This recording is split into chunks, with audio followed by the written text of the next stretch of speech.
In the last lecture we discussed about stack, and today I am going to describe about the queue.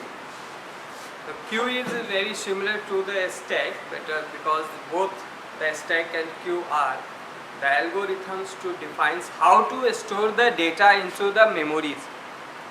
We can store the data in array or in linked list, and stack and queue are the techniques or the methodology or the algorithms which defines how to store the data in an array or a linked list and how to retrieve the data from array and the linked list.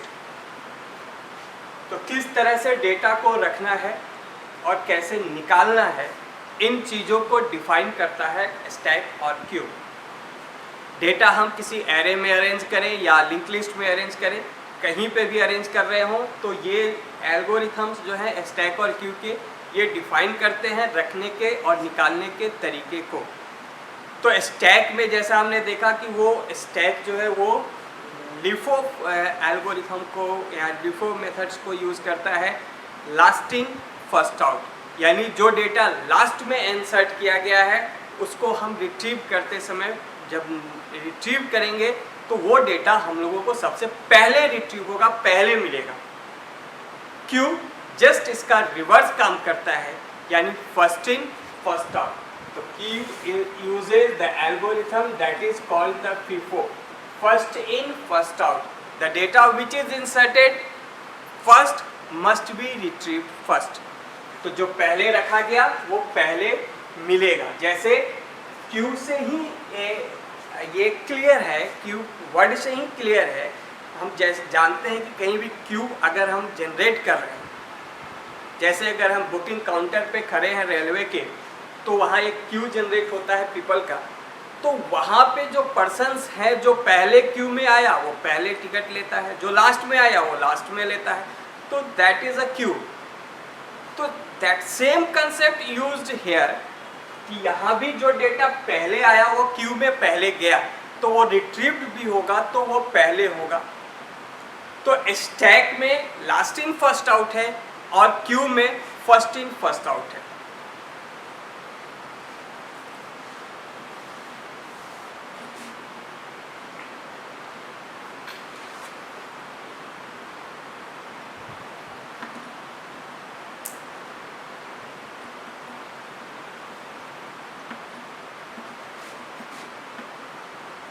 Q को कई तरह से हम define कर सकते हैं, जैसे single Q,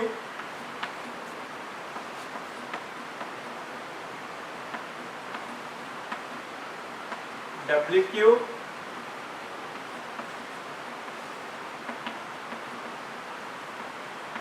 शेपुलर Q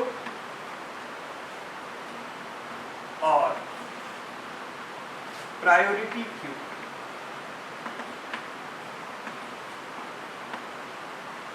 So there are 4 kinds of queue which we can generate.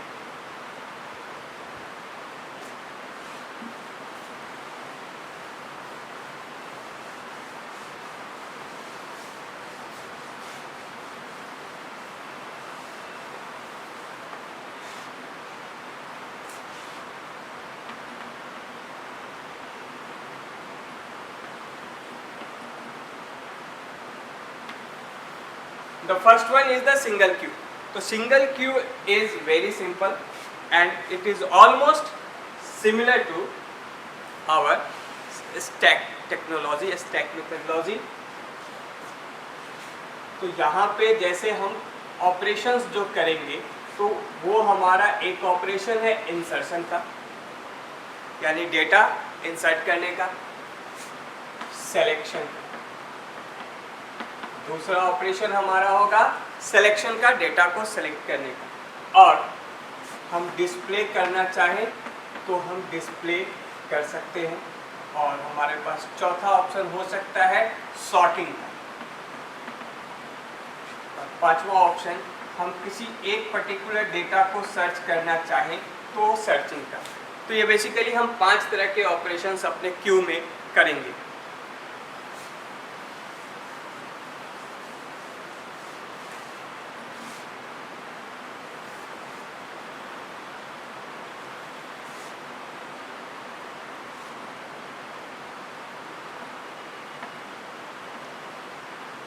ये हमारा जैसे क्यू एरे है, तो इस क्यू एरे में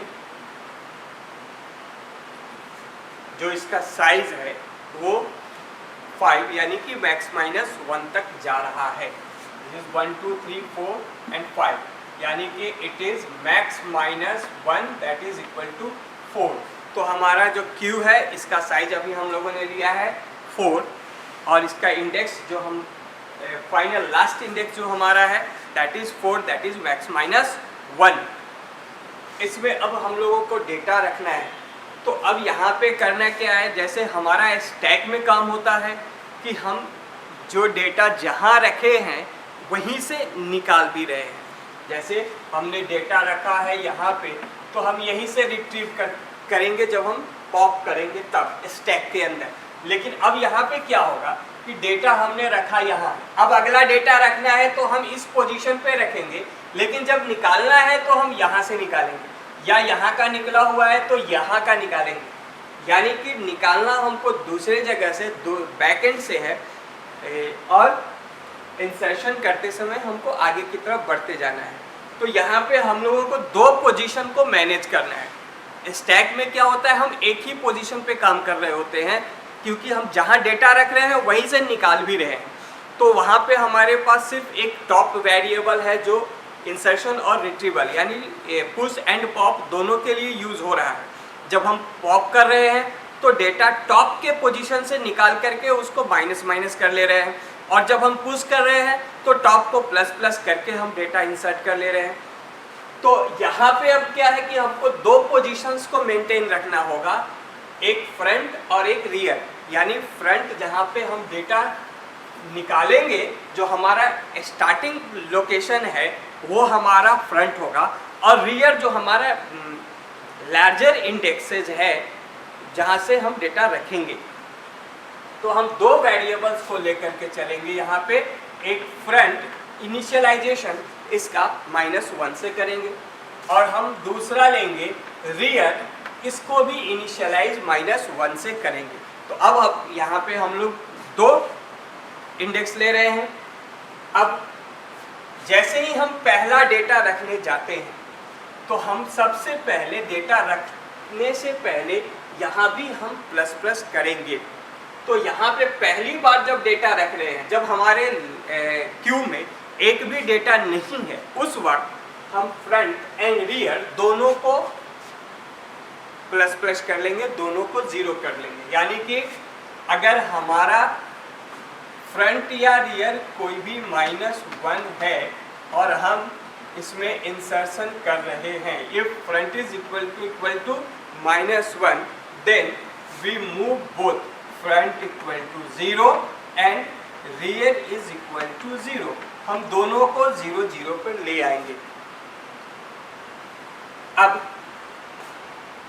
हम डेटा इंसर्ट करेंगे, हमारा डेटा रियर से इंसर्ट किया जाएगा और हम अपने डेटा को इंसर्ट कर देंगे। तो अभी जो डेटा हमारा जा रहा है वो किस पोजीशन पे जा रहा है, 0 0 पोजीशन है, यानी 0 इंडेक्स पे जा रहा है।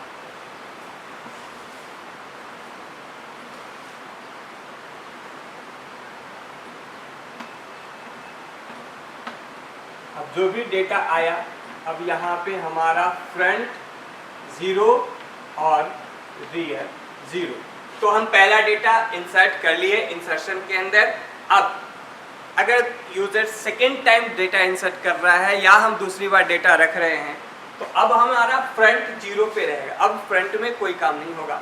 फ्रंट में सिर्फ पहली बार इंसर्शन के दौरान हम उसको -1 से 0 कर लेंगे। अब हम क्या करेंगे, पहले रियर को प्लस प्लस कर लेंगे और फिर हम अपना डेटा रखेंगे।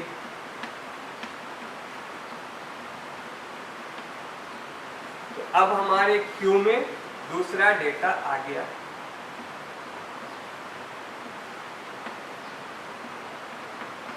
तो अब हमारा फ्रंट का पोजीशन है 0 और रियर का पोजीशन है 1। अब ये प्रोसेस आगे कंटिन्यू होता रहेगा। इंसर्शन में जब भी हम अगला डेटा रखेंगे हमारा रियर प्लस प्लस होगा, ये प्रोसेस सिर्फ एक बार होगा जब हमारा फ्रंट -1 है, यानी अभी तक हमारे क्यू में एक भी डेटा नहीं है उस वक्त के लिए। तो this is one time condition in our insertion function and this is a repetition process in our insertion function. तो ये प्रोसेस अब रिपीट होता रहेगा और इसमें डेटा इंसर्ट होता रहेगा। तो इस तरह से अगर हमारा इंसर्शन होता रहा और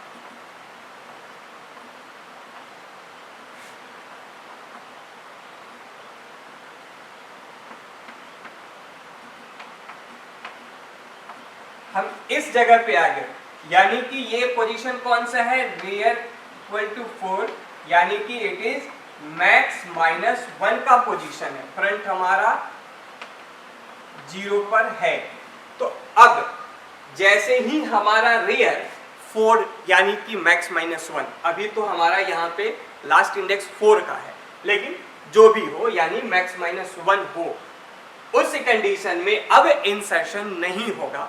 तो हम एक कंडीशन यहाँ पे और लगाएंगे इस अपने फंक्शन के अंदर, if rear is equal to max -1 then q is overflow और हमारा फंक्शन यहाँ से रिटर्न हो जाएगा, हमारा इंसर्शन यहाँ पे नहीं होगा। तो ये हमारा इंसर्शन का कंप्लीट एल्गोरिथम है कि क्यू में हम इंसर्शन कैसे करेंगे, किस कंडीशन पे क्या काम करना है। तो हम लोगों को सबसे पहला ये कंडीशन देखना है कि फ्रंट -1 होने पे हम लोगों को क्या काम करना है, और -1 नहीं होने पे हम लोगों को रियर में सिर्फ इंक्रीमेंट करना है और डेटा इंसर्ट करना है। और जब कंडीशन ये हो यानी rear is equal to max -1 यानी हमारा क्यू ओवरफ्लो हो रहा है, इस कंडीशन पे इंसर्शन का काम नहीं होगा, हम फंक्शन को रिटर्न कर देंगे। तो ये हमारा इंसर्शन फंक्शन का एल्गोरिथम है सिंगल क्यू के लिए।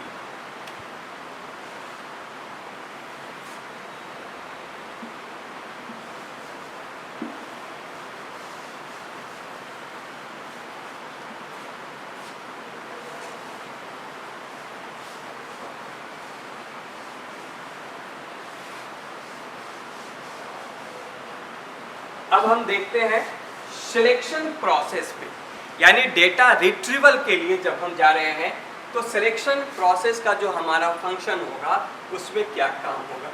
तो सबसे पहला सिलेक्शन का मतलब है डेटा रिट्रीव करना। तो जब हम क्यू से या किसी भी मेमोरी लोकेशन से डेटा निकालते हैं तो डेटा तभी निकल सकता है जब वहाँ डेटा हो। If there are no data we cannot retrieve the data from that location, there is empty location. तो सबसे पहले हमको चेक करना होगा कि is there are a value in our key और नॉट। तो ये चेक करने के लिए हमारा सबसे पहला कंडीशन होगा front is equal to -1। If front is equal to -1 it means the queue is empty, queue is underflow. और हम अपने फंक्शन को यहीं से रिटर्न कर लेंगे, यानी अब हमारा कोई यहाँ रिट्रीवल नहीं होगा।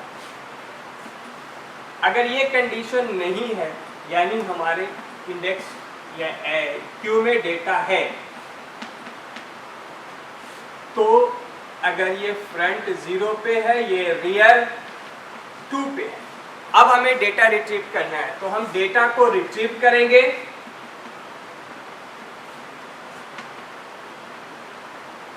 फ्रंट से। तो डेटा हमारा कहाँ से रिट्रीव होगा, इस लोकेशन से।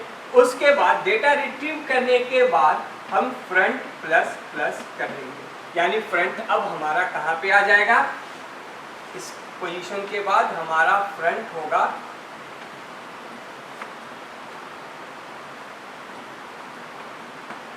यहाँ, फ्रंट इक्वल टू 1 और रियर इक्वल टू 2। अब अगर हम आगे रिट्रीव करते हैं, अगला डेटा रिट्रीव करते हैं, तो ये तो रिपीटेड होता रहेगा, रिपीटेशन का प्रोसेस इसमें चलता रहेगा। और अब आगे अगर हम रिट्रीव करते हैं डेटा तो क्या होगा, अब फ्रंट इक्वल टू 2 और रियर इज इक्वल टू 2। अब दोनों एक ही पोजीशन पे है। और अब अगर हम रिट्रीव करते हैं देन आफ्टर क्या होगा कि फ्रंट आगे होगा, रिट्रीव करने के बाद फ्रंट प्लस प्लस होगा, तो फ्रंट कहाँ पे आ जाएगा, फ्रंट रियर से आगे चला जाएगा। तो यानी कि इफ